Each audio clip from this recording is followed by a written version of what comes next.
autoridad experta y seria nos pone frente a la realidad de que los norteamericanos estamos emocionalmente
fatigados, físicamente exhaustos y espiritualmente derrotados.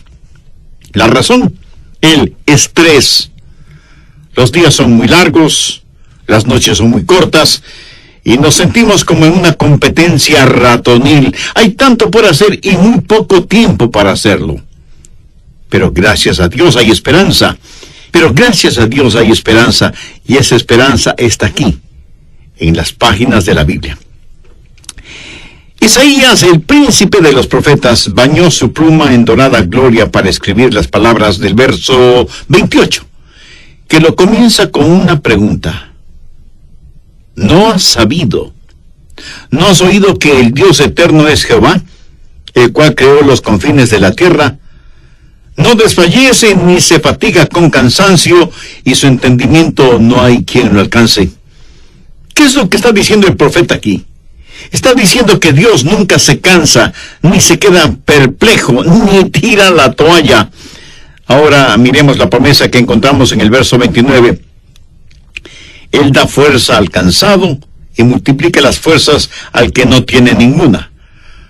Los muchachos se fatigan y se cansan. Los jóvenes flaquean y caen. El hecho de que usted sea joven no significa que es inmune al estrés. Y el verso 31 dice, pero los que esperan a Jehová tendrán nuevas fuerzas, levantarán alas como las águilas, correrán y no se cansarán, caminarán y no se fatigarán. Bien, pensemos en el problema del estrés, y eso lo encontramos en Isaías 40, los versos 28 y 29. En estos versículos se menciona a dos clases de personas. Por supuesto, la una es Dios Todopoderoso, el omnipotente, omnisciente y soberano Dios. Se le llama el Dios eterno, el creador de los confines de la tierra. No hay ninguno otro como Él. La otra persona somos todos nosotros. Estamos retratados en el verso 29. Él da esfuerzo al cansado y multiplica las fuerzas al que no tiene ningunas. Recuerde que estamos hablando del estrés. Ahora, ¿qué es el estrés? estrés es el vacío que existe entre las demandas que ponen sobre nosotros y nuestra habilidad para cumplir con esas demandas. La diferencia entre esas demandas y nuestra habilidad es lo que se llama el factor estrés. En un lado tenemos las responsabilidades, las necesidades, las demandas y las oportunidades de la vida. En el otro lado tenemos todas las cosas que queremos hacer, deseamos hacer, tendremos que hacer y debemos hacer. Pero en otro lado tenemos todas las cosas de las cuales estamos muy conscientes hoy. Nuestra inhabilidad, nuestra debilidad, nuestra pecaminosidad, nuestra falta de conocimientos, nuestras fallas. Y decimos, yo quiero, yo debo, pero no puedo. Aquí están las oportunidades y necesidades. Allá las debilidades y fracasos. Y entre ellas hay un vacío. Ese vacío es el factor estrés. Es el abismo entre el debo hacerlo y no puedo hacerlo, el que nos abruma. Y todos nosotros somos vulnerables. ¿Es usted un ejecutivo? Leí de una compañía que contrató a un asesor gerencial porque la moral estaba por los suelos entre los ejecutivos de esa empresa. ¿Sabe lo que el asesor descubrió? Que 21 de los 22 ejecutivos de esa compañía sufrían de un estrés tan intenso que estaban causando enfermedades físicas como úlceras, alta presión, depresión. Pero escuche, no solo los ejecutivos sufren de estrés. Un obrero, una azafata, un mecánico, un minero, un carpintero, un ingeniero, un pastor, usted mismo puede sufrir de estrés.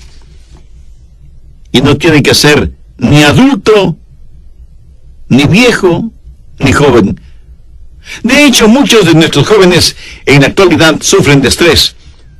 Y algunos tienen que darles medicamentos para que puedan enfrentar la vida diaria en sus colegios o universidades. Algo muy interesante está sucediendo en la actualidad. Cuando el último de los hijos abandona el hogar porque fue a estudiar a otra parte, o consiguió trabajo en otro lugar, o formó su propio hogar, los padres hablan del síndrome del nido vacío. Ahora, en cambio, y con inquietante frecuencia, se habla del nido reacolchonado. Muchos jóvenes adultos que se fueron para enfrentar la vida no han podido soportar tanta presión y han regresado al hogar. Y hay una proliferación de hogares destruidos, cuentas sin pagar, vidas asustadas, heridos emocionales, que deambulan por las calles, gente oprimida por el estrés, sufriendo de indigestión, úlceras, falta de aliento, dolores de cabeza, dolores musculares, fatiga, cansancio, aburrimiento, irritabilidad, falta de concentración, pérdida de memoria, insomnio, todo esto identificado bajo una sola palabra: estrés. Déjeme compartir con usted otro dato estadístico, sorprendente. No sé si es absolutamente cierto, pero si lo es inquietante. Del 75 al 90% de todas las visitas hechas a doctores de cuidados primarios el año pasado fueron por enfermedades relacionadas con el estrés. La gente solía ir a los gimnasios no para hacer físico-culturismo, sino primordialmente para bajar de peso. Ahora, los que administran estos negocios dicen que sus clientes van para ver si por medio del ejercicio pueden eliminar el estrés. El estrés es la razón por la que mucha gente se involucra en el yoga, escucha música de la nueva era y en toda clase de cosas negativas.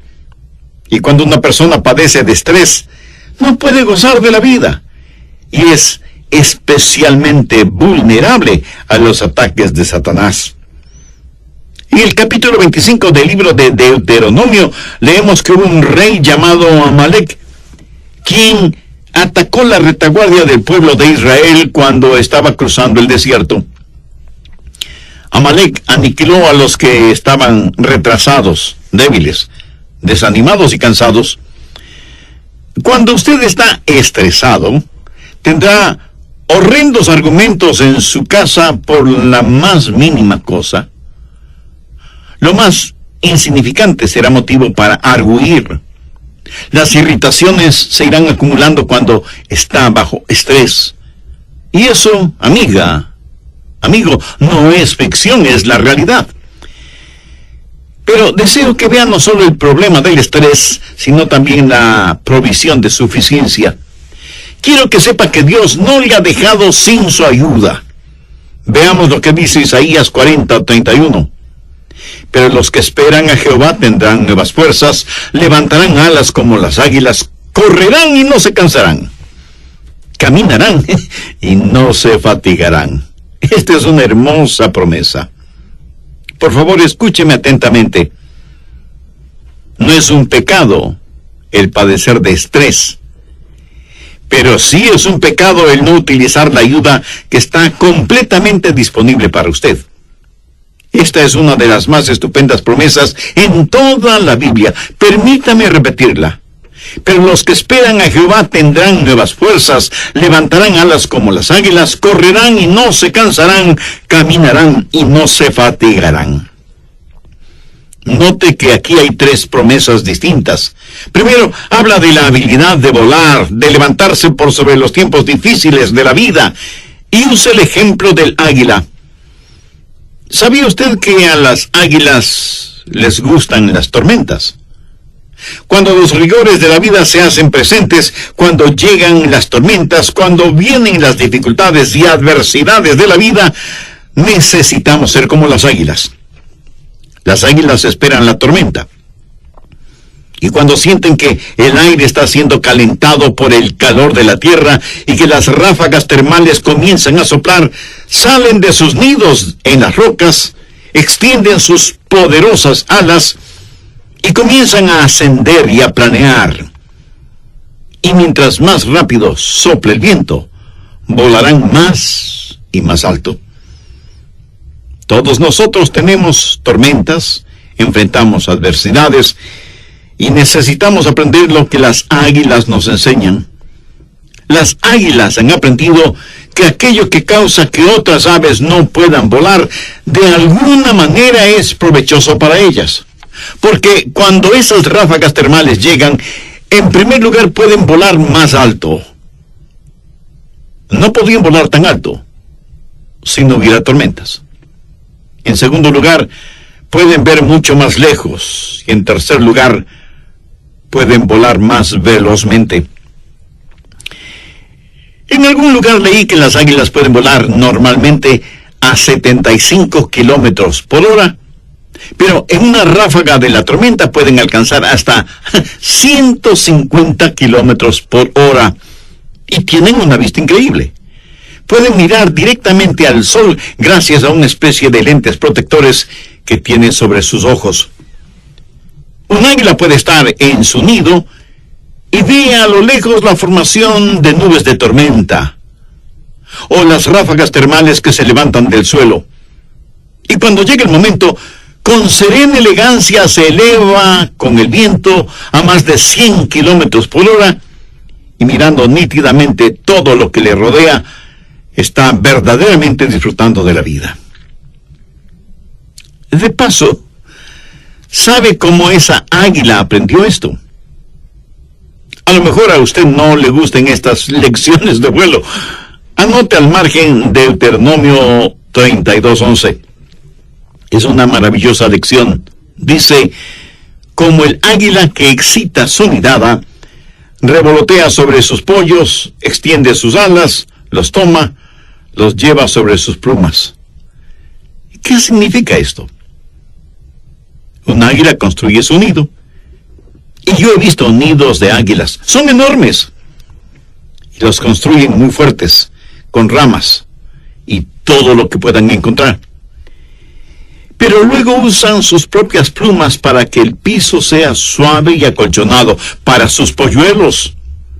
Y vuelan por todo lado buscando gusanos, culebras, ratones y hasta pescados para alimentar a sus aguiluchos. Pero un día la mamá águila decide que es tiempo de que sus hijos aprendan a volar. Así que, en el nido, comienza a revolotear sobre sus pollos, tal y como lo dice en Deuteronomio, creando incomodidad para los pequeños. Un pastor alguna vez dijo: Señor, estoy construyendo mi nido. Por favor, pon una espina en él. Esa águila continúa batiendo sus alas más y más fuerte, forzando a los pollitos a ir hasta el borde del nido. Y desde ahí, ellos miran hacia abajo, donde no hay nada más que duras y filosas rocas. Y me imagino que uno de ellos dirá, si es que las águilas hablan: mamá, ¿estás segura de lo que estás haciendo? Ella finalmente le da un suave empujón, y ese aguilucho comienza a caer al vacío, gritando desesperadamente: ¡nunca ha volado antes!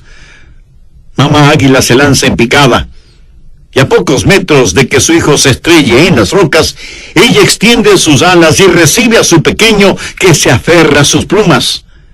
Ella retorna al nido y repite el mismo procedimiento una y otra vez, hasta que un día el polluelo, por instinto, extiende sus alas y hay una ráfaga de aire, y él empieza a mover sus alitas, primero lentamente, y descubre que puede volar.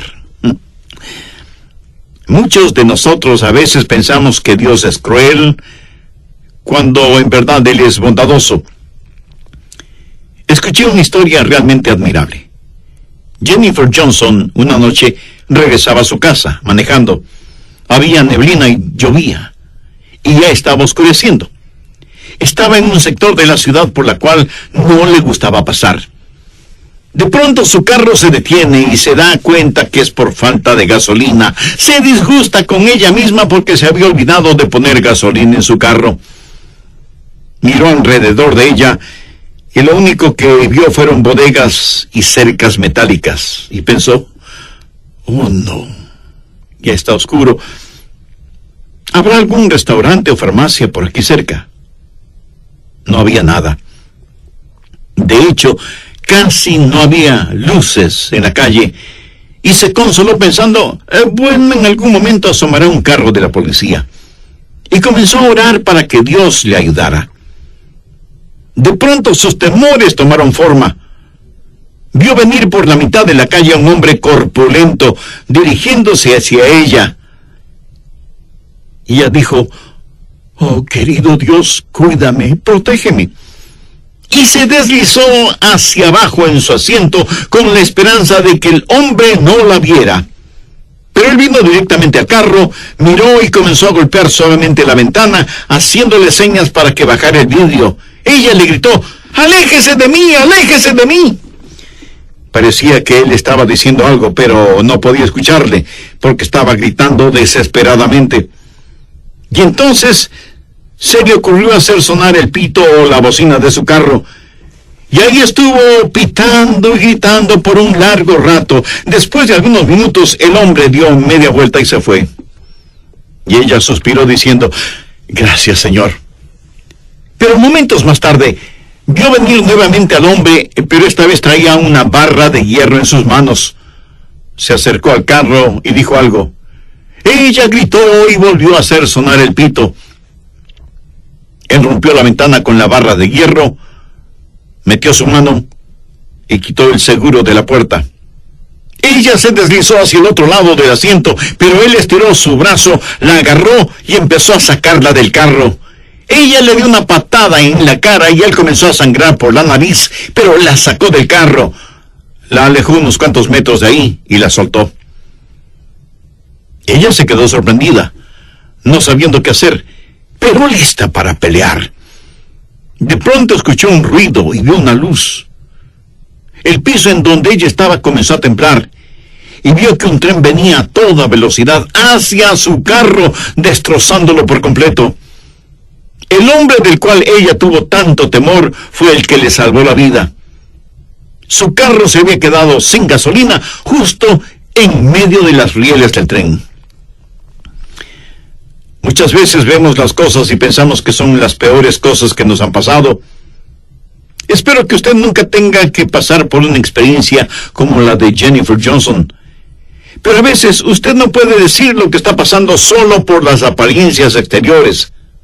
Así, las tormentas de la vida que le llegan, creamos, aún sin darnos cuenta, otros problemas que acentúa el estrés. Ni siquiera pensamos en Dios. Y nos decimos que la solución debe estar en algún medicamento o que será bueno buscar la ayuda de algún psicólogo o psiquiatra. Amiga, amigo, ¿qué hace usted cuando padece de estrés? ¿Es Dios su primera opción o es la última? ¿Ha aprendido usted a esperar en Dios? Cuando esperamos en Jehová seremos capaces de volar, a pesar de los rigores de la vida.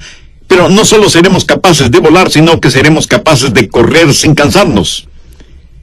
En el capítulo 8 del libro de los Hechos, leemos la historia de Felipe y el etíope eunuco.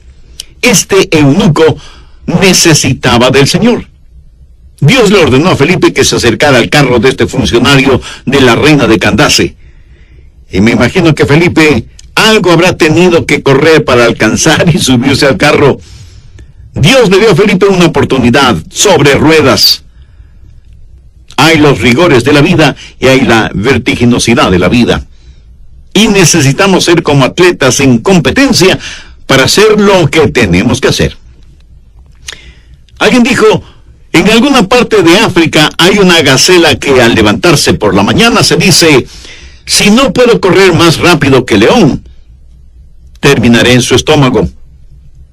Y en ese mismo lugar del África hay un león que piensa, si no puedo correr más rápido que la gacela más lenta, me moriré de hambre. Así que tanto la gacela como el león se despiertan corriendo. Creo que a veces nos sentimos de la misma manera. Nos despertamos corriendo porque Satanás, el león rugiente, acecha en nuestro sendero. ¿De dónde vamos a obtener la fortaleza para volar como águilas? ¿De dónde obtendremos fuerza para correr frente a los rigores de la vida? Bien, veamos nuevamente lo que nos dice el profeta Isaías. Pero los que esperan a Jehová tendrán nuevas fuerzas, levantarán alas como las águilas, correrán y no se cansarán, caminarán y no se fatigarán. Dios le dará la fortaleza para caminar en los tiempos rutinarios de la vida. Hay los rigores de la vida y la vertiginosidad de la vida, pero ¿saben dónde la mayoría de nosotros tenemos problemas? En las cosas rutinarias. Quiero decir, cuando llegan las tormentas, las enfrentamos. Cuando llegan las oportunidades, a veces estamos preparados para aprovecharlas, pero son las cosas rutinarias en las que fracasamos. Y no se olvide que son las cosas rutinarias con las que vivimos la mayoría del tiempo. Una cosa es volar como las águilas o surgir como un atleta, pero otra cosa es permanecer en la rutina cotidiana. Y es cierto que servimos a Dios cuando nos elevamos durante los tiempos difíciles o cuando corremos durante los tiempos felices, pero necesitamos caminar día a día en la regular monotonía de lo cotidiano. Y es en esta área de la vida en donde fracasamos. La gran necesidad que yo tengo, y me atrevo a decir que usted también tiene, es la fidelidad diaria en las cosas pequeñas. Caminar sin fatigarse. Los israelitas estaban en un peregrinaje. Dios dijo, como son tus días, así será tu fortaleza. Ellos estaban viajando desde Egipto a Canaán. No había trenes, ni buses, ni aviones, ni automóviles, ni cosas por el estilo. Pero tenían camellos y burros, aunque no demasiados. ¿Cómo viajaron los israelitas desde Egipto a Canaán? Caminando. A pie. Un paso a la vez. Había ríos, valles, montañas, dificultades geográficas, animales salvajes, toda clase de peligros, pero ellos tuvieron que caminar durante el día y muchas veces durante la noche. Caminar y caminar. La epístola a los Efesios habla de los lugares celestiales, pero por lo menos 7 veces menciona que la vida cristiana es un caminar diario. ¿Sabe usted lo que es la victoria? Algunos me dirán, pastor, para usted victoria es cuando predica y la gente se salva. Otro dirá, victoria es cuando tenemos una gran campaña para alcanzar alguna meta. Siento desilusionarles, eso no es victoria. Permítame decirle lo que personalmente considero que es victoria. Es el desayunar juntos como familia. Es vestir y preparar a los hijos para que vayan a la escuela. Es tener salud para ir al trabajo. Es limpiar la casa, aunque no esperemos visitas. Es el estudio bíblico diario y el tiempo devocional y el tiempo de oración. Victoria es el ser dulce con su cónyuge, cariñoso con los hijos, servicial con el prójimo. Victoria es ser la misma persona en la casa, en la oficina o en la calle, en días buenos o malos, fríos o calurosos, con lluvia o con sol. Así es la vida cristiana cotidiana. Déjeme compartir con usted un secreto a voces. Si usted es un genuino cristiano en su hogar, puede serlo en cualquier lugar. Pero si usted no es un genuino cristiano en su hogar, usted fracasará en cualquier otro lugar como cristiano. Y no faltará quien pregunte, entonces, ¿qué hace Dios por nosotros? Bueno, en tiempos de adversidad nos ayuda a levantarnos como águilas. En tiempos de oportunidad nos ayuda a correr como atletas. Pero en tiempos de necesidad tenemos que ir día a día. Gracias a Dios por los rigores de la vida y gracias a Dios por la vertiginosidad de la vida. Pero amigo, no se olvide de la rutina de la vida. Las cosas diarias de la vida que necesitamos aprender y cómo obtener la victoria sobre el factor estrés. Necesitamos aprender a tener aguante, resistencia. Leí de un caracol que comenzó a subir por un árbol de manzanas. Y usted sabe que los caracoles se mueven muy lentamente. De entre la corteza del árbol salió un gusano que le dijo al caracol, no necesitas subir más, aún no hay manzanas. Y el caracol le respondió, para cuando llegue allá arriba, seguro que las habrá. Mi amigo, nadie puede dar más que un paso a la vez, día a día. Manténgase caminando. Bien, he hablado acerca del problema y de la provisión. Permítame ahora enfocar el asunto de la promesa, porque entenderla es elemental en este asunto, ya que habrá alguno que me diga, bueno, pastor, eso no me dará ningún resultado. Amigo, espere un instante antes de decir eso. ¿Cuál es la promesa? Isaías 40:31. Pero los que esperan a Jehová tendrán nuevas fuerzas. Y esta promesa tiene una provisión. Usted debe esperar a Jehová para que su fuerza se renueve. La palabra renovar en hebreo es la palabra chalaf. Y literalmente significa cambiar o intercambiar. La vida cristiana no es solo una vida cambiada, es también una vida intercambiada. Quiero decir que le entregamos a Él nuestra debilidad y Él nos da su fortaleza. Esa es la razón por la que en Efesios 6:10 leemos, por lo demás, hermanos míos, fortaleceos en el Señor y en el poder de su fuerza. Y el apóstol Pablo en Gálatas 2:20 dice, con Cristo estoy juntamente crucificado y ya no vivo yo, mas vive Cristo en mí. ¿Lo ve? Es una vida intercambiada. Ahora, ¿cómo sucede esto? Bueno, la palabra de Dios lo explica claramente. Para que este intercambio suceda, tenemos que esperar a Dios. Y no faltará quien me pregunte, pastor, ¿qué significa eso? Déjeme aclarar esto en su mente de una vez por todas. Esperar no significa simplemente el estar sentado sin hacer nada. En épocas pasadas, cuando un joven estaba enamorado y quería que determinada jovencita fuera su novia, ¿sabe lo que hacía? Tenía que esperar. Pero esto no quería decir que él no hiciera absolutamente nada. Por el contrario, él estaba haciendo todo lo humanamente posible por lograr que esa muchacha aceptara ser su novia. En la actualidad las cosas son muy diferentes, pero usted sabe eso, ¿verdad?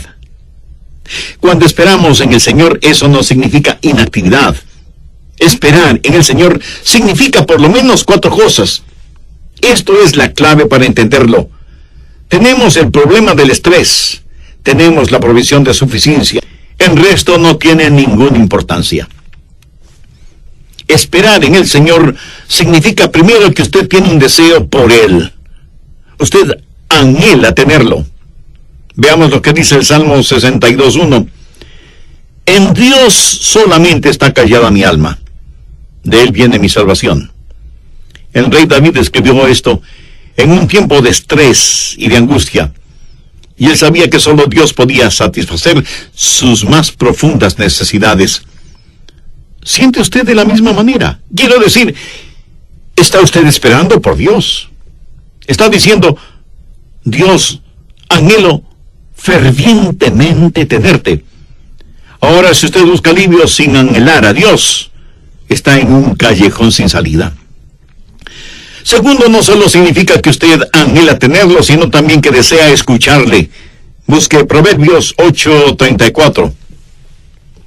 Bienaventurado el hombre que me escucha, velando a mis puertas cada día, aguardando a los postes de mis puertas. ¿Qué significa ese versículo? Aquí está una persona que le dice a Dios, Dios, espero que vengas a esta puerta pronto, porque quiero escuchar las instrucciones que tienes para mí. Estoy esperando aquí, Señor, para que me hables. ¿Sabe de lo que este proverbio está hablando?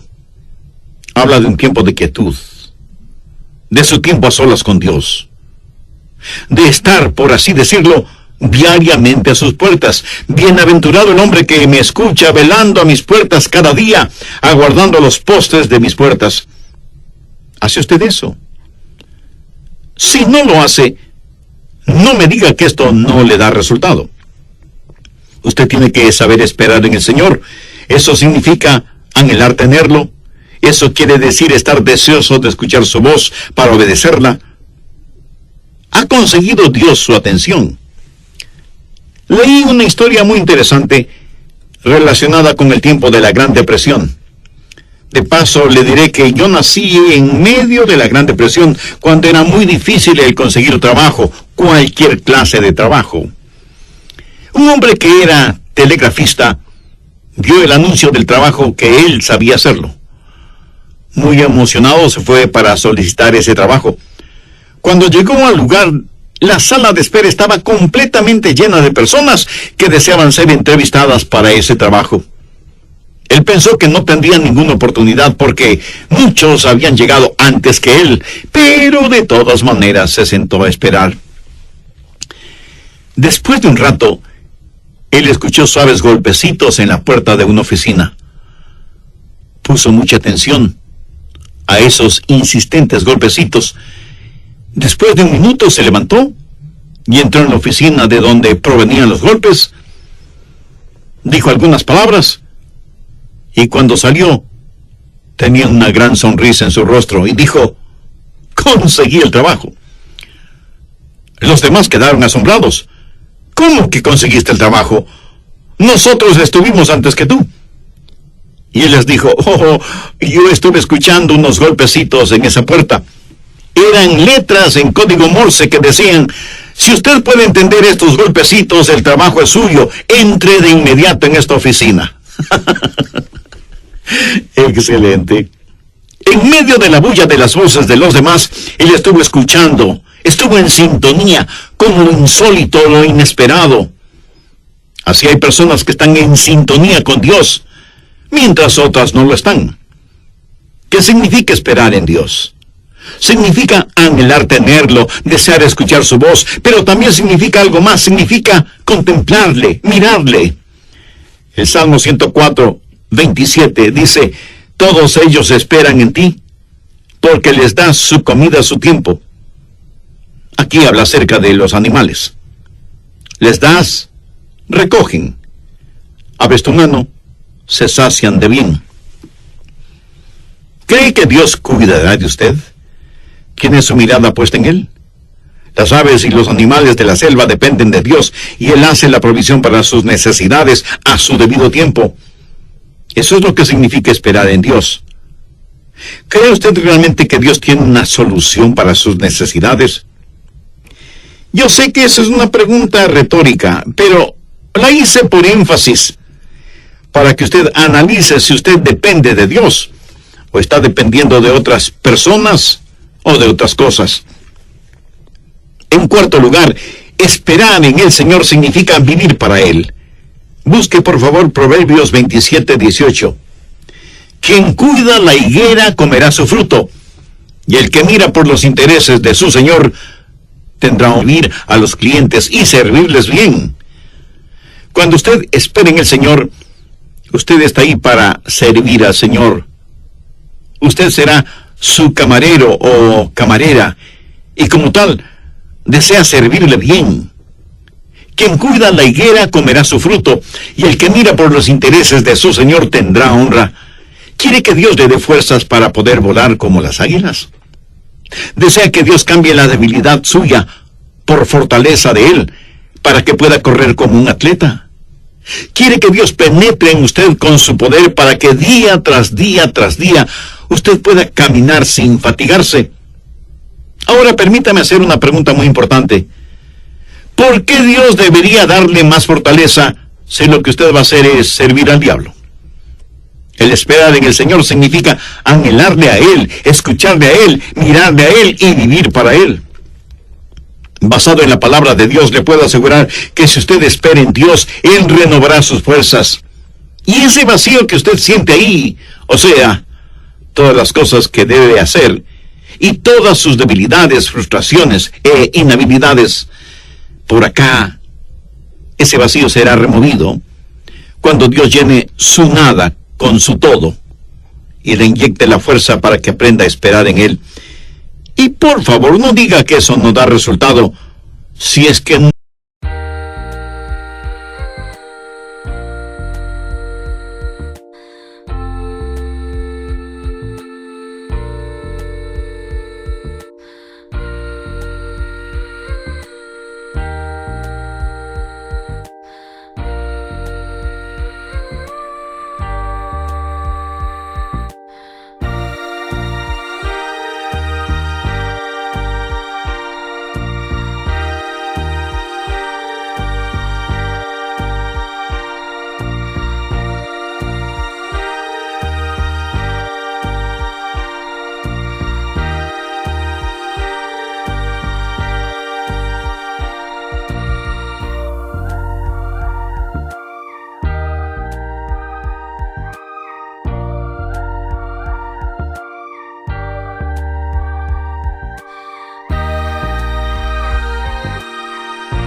No lo ha tratado todavía. No diga que esto no sirve, porque si lo dice, sabe lo que está haciendo. Está diciendo que Dios es mentiroso, porque es Dios mismo quien dice, cuando esperamos en Él, nuestras fuerzas serán renovadas. ¿Sabe por qué he compartido este mensaje con usted? Porque